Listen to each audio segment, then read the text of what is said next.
వరి పండించే అన్ని ప్రాంతాలలో 2 రకాల దోమలు ఆశిస్తాయి. గోధుమ రంగు దోమ, తెల్లవీపు దోమ. వానాకాలంలో సెప్టెంబర్ నుండి నవంబర్ వరకు, యాసంగిలో మార్చి 2వ వారం నుండి ఏప్రిల్ వరకు ఎక్కువగా ఆశిస్తాయి.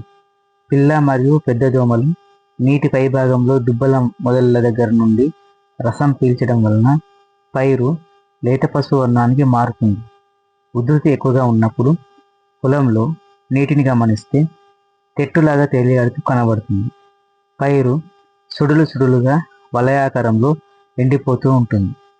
ఉధృతి ఎక్కువైతే పొలం ఎండిపోయి పడిపోవటం, తాలుగింజలు ఏర్పడటం, లేదంటే నూర్చినప్పుడు నూక అవ్వడం జరుగుతుంది.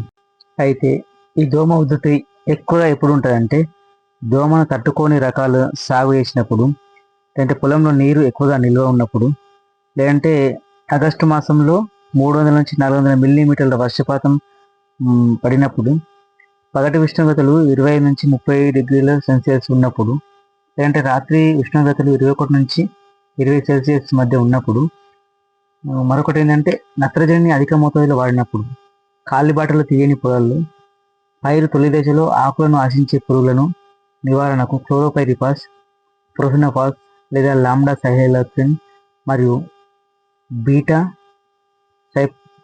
సైక్లోథ్రిన్ వంటి సింథటిక్ పైరాథైడ్ మందులు వాడినప్పుడు ఈ ఉధృతి ఎక్కువగా ఉంటుంది.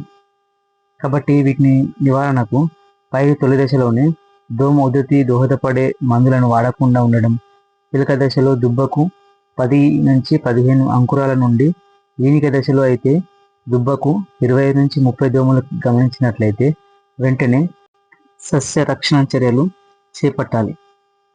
తొలి దశలో ఎసిపేట్ 75 SPని 1.5 గ్రాముల నీటికి కలిపి పిచికారీ చేయాలి.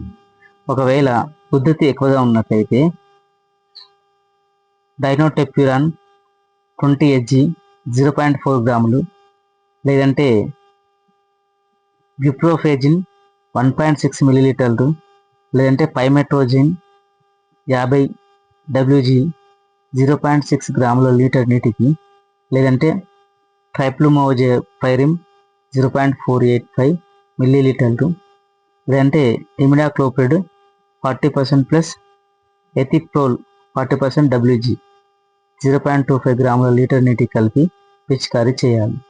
పురుగు మందులు పిచికారీ చేసే ముందు పొలంలో నీటిని తగ్గించి పాయలు తీసి మొక్కల మొదళ్లపై పడేటట్లు పిచికారీ చేస్తే మంచి ఫలితాలు ఉంటాయి.